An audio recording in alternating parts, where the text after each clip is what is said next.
Let's talk about that. Let's talk about what got you into it and what keeps you going back to that source. I don't know. I think maybe, and we all in this room have had a moment where music suddenly became the absolute only thing in your imagination and your mind. And for me as a kid, you know, I lived in England, and the whole radio setup, the whole exposure to music was really very muted. The post-war Britain was a very dour and very sort of understated and a place of where there wasn't a lot of dynamism. And as a kid, didn't know what was going on, you know. I was hanging out. I once wrote a song called White, Clean and Neat about hanging onto my mom's skirts and just being in the warmth of my mother's care and attention, but having no idea of what was going on. And then I heard Elvis. And, you know, I was about 9 or something like that, and this voice came across in amongst Pat Boone and Johnny Mathis and all the stuff that was part of the Valium that we still know about today. Elvis came straight through, and he had the Blue Note. He was listening to Sleepy John Estes. He was listening to the guy who did That's All Right, Mama. Thank you, yeah. I get like that now. And he got all this stuff, Mystery Train, Little Junior Parker's Blue Flames. I didn't know anything about the references. I didn't know anything about what I know now, where it came from, but I heard that voice.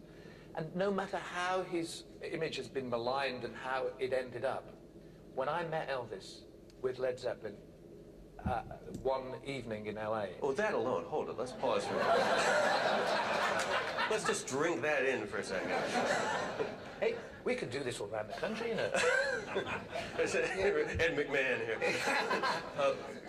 Yeah, well, Elvis wanted to know who was this. He'd adopted a kid when he was in the forces in Germany in 1959, some sort of pen pal extremity thing, whatever it was. And this kid was a bit younger than the king himself, and was into Zeppelin. And we were involved with some people around that time who were booking out Elvis too. And Elvis wanted to know who was this bunch of guys who was selling tickets quicker than him. And so they said, it's Led Zeppelin. And we went to see him 2 or 3 times. And a couple of times he made mistakes. And I remember that night at the Forum, he was doing something like Reconsider Baby or whatever it was, the Lowell Fulson song. Yeah. And he stopped it and he said, wait a minute, we've got Led Zeppelin in here tonight, we've got to get this right. And I went, I mean, so I mopped the tears away, and we got the nod that we were going to meet him afterwards, and we went to the hotel, and they had the entire top floor. No motorbikes or snakes. They just had these trestle tables with a couple of big guys, and they ushered us to a suite down the hall. It was a tacky place. It was great. It was all purples and browns, and you know. He carried that with him, I believe. Yeah. Well, there's nothing wrong with that. The room was filling up with sort of second-hand Anne Margarets. There was a lot of... well, you know, it has to be said, a second-hand Anne Margaret is still... There's nothing wrong with that, I tell you. And I was looking at Stella Stevens over the other side of the room and salivating. It was a fantastic build-up. And the hall, at the end of this huge suite, which was almost as big as this room, a door kept opening and somebody kept popping their head around, just waiting for the temperature of the room and enough cosmetic to join the atmosphere, so that it was getting a bit sort of feral. And then the door opened and this guy came through the door, and my heart jumped. It was like, whoa, look at the way he moves. And I mean, he was just going around chairs like... He was so cool. And I mean, of course, he wasn't supposed to be cool, but he was... You know, a bit like us, I suppose. It's like and he came over to us, and we stood in a circle for about 2 or 3 hours talking, and people kept coming by from his retinue, from his entourage, thinking that he'd had enough. He was going, no. We had a great conversation. And our manager, Led Zeppelin manager Peter Grant, is sort of quite well known as, probably as much as John Paul Jones, you know, big guy, very great presence about him, and Peter was just going past us on the way to taking a seat somewhere in the homage area. Yeah. the second circle. That's right, yeah. And he lost his footing a bit like our friend there, and he 350 pounds of joy ended up on Vernon Presley's lap.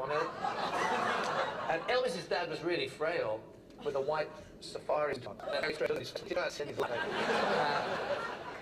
And we talked with Presley for about three hours. It just went on, and we were talking about the root, and your question about where did it come from? It came from him, and he still got it.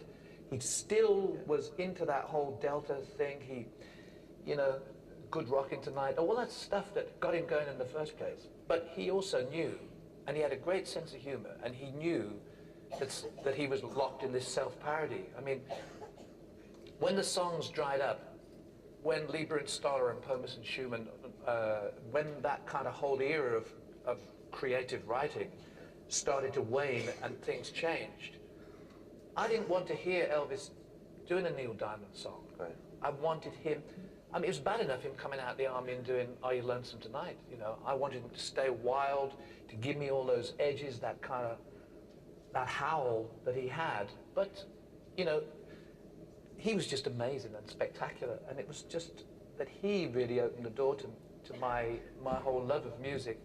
And because of him, and because of the choice of his material, I found out Smiley Lewis, you know, I found all those great singers, and now all these box sets that come out, some of the stuff that he did in the 60s and was quite so well crafted. Yeah. Hank Garland's guitar playing, the stuff at RCA in Nashville, I mean the recording of it, and his humor in the middle of it all is great.